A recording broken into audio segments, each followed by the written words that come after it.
Men bugun ajoyib bir inson bilan tanishdim. Bozorda ahmoqlik sotdilar. Qora qushlar ularni ko'pincha o'ldiradilar. Men insonlarni telba va ahmoq deb bilaman. Yaponlarning ajoyib bir maqoli bu. O'zbek olami tugul dunyo olami farzandlari qaysi xonaga qamaydi? Ularni sizlarga ham tanishtirgim keldi. Suhbatni bilingim keldi. Assalomu alaykum aziz do'stlar. Hozir men Buyuk Ipak yo'li metrosi tomonda joylashgan ajoyib kitoblar rastaasi oldidaman. Xayrulla aka. Assalomu alaykum. Assalomu alaykum. Biz Buyuk Ipak yo'lida kitob sotamiz. Umar Hayomi bir rivoyatini aytib beraman sizlarga. Bozorda donolik sotdilar. Qaytimiga qaralik berdilar. Hech kim qaramadi, hatto o'tib ketdilar. Bozorda ahmoqlik sotdilar. Qaytimiga yoshlik berdilar. İnsanlar navbat turib oldilar, qaytimni unutdilar. Talabalar ko'zi emas, ular shamchiroqdir. Ularni yoqishni o'rganing. Agar ularni yoqishni xohlasangiz, o'zingiz yonishingiz kerakdir. Einstein aytadi. Qo'rquvga asoslangan ta'lim sistemasi qo'rqoq va bo'ysunuvchan talabalarni dunyoga keltiradi. Siz ulardan hech narsa kutmang. Einstein aytgan. Rahmat. Xayrulla aka. Talabalar xulosa chiqaramiz. Biz suhbatni davom ettiramiz. Xayrulla aka. Mo'jizazo'r kitoblar topdim. Ertak kitoblar, dunyo adabiyotidan o'zbekcha tarjima va Mushfiq Kozimiyning qo'rqinchli Tehron. Sizlar uchun ham juda ko'p kitoblar topiladi.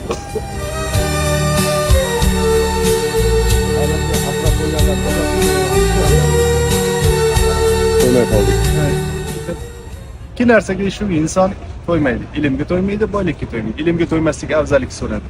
Hisoblanadi. Juda kuchli gap o'yinda har kim qabul qila olmaydi. Bu dunyoga ko'p insonlarga o'lgani keladilar. Ayrim insonlargina yaratgan. Yaratuvchi bo'lishimizga harakat qilishimiz kerak. Seneka aytadi. Seneka aytadiki, men insonlarni telba va ahmoq deb bilaman. Nima uchun unday deysiz? Ular 30-40 yilga plan tuzishadi. Nimasi yomon? Bu ahmoqlikdan boshqa nima gap? Ertasiga xo'jayin bo'lmagan inson qanday qilib 30 yilga plan tuzishi mumkin? Mana bu shunimiz bor. Ehsonga har kuni bitta ovqat olib beramiz. Beradi. Bir yilda 3 marta to'g'ri. Shuga adabiyotga qiziqar ekan, ha? Adabiyotga qiziqadi. Hozir kitob o'qiydi. Ahmad Donish aytadi. Olimlar xuddi oqqushga o'xshaydilar. Ular ko'pincha qora qushlar atrofida paydo bo'ladilar. Qora qushlar ularni ko'pincha o'ldiradilar. Lekin oq qushlar yana paydo bo'laveradilar. Nima uchun deysa, ular qora qushlarning qanchalar qoraliklarini anglatirish uchun.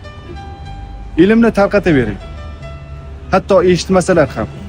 Nima uchun deyilsa, qattiq yomg'ir yog'gandan keyin hatto marmarning ham usti ho'l bo'ladi. Braziliyada bir kitob o'qigan mahbusga 3 kunga qamoq muddati kamaytirilgan bo'ldi.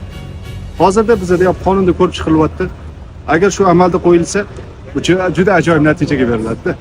Nima uchun? Suxamlinskiy degan domla o'tgan. Men dedi jinoyat bo'lgan xonadonlarni tekshirdim.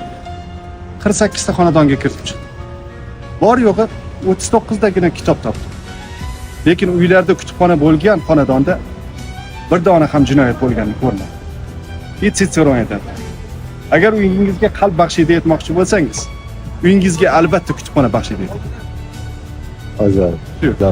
Yevreylar nima uchun dunyoni boshqaradi? Bir kun menga bir ustoz kelib gapirdi. Nima uchun ular dunyoni boshqaradi, bilasizmi dedi. 8 milliard aholi. Haqiqatan ular boshqaradi. Nima uchun?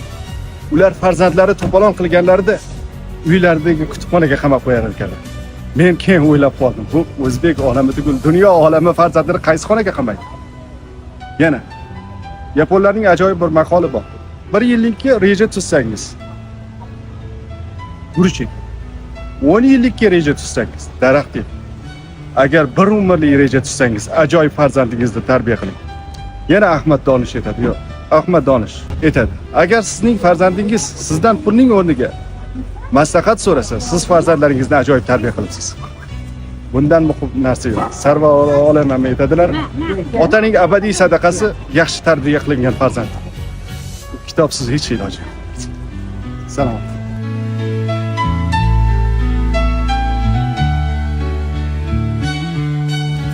Ajoyib suhbat bo'ldi.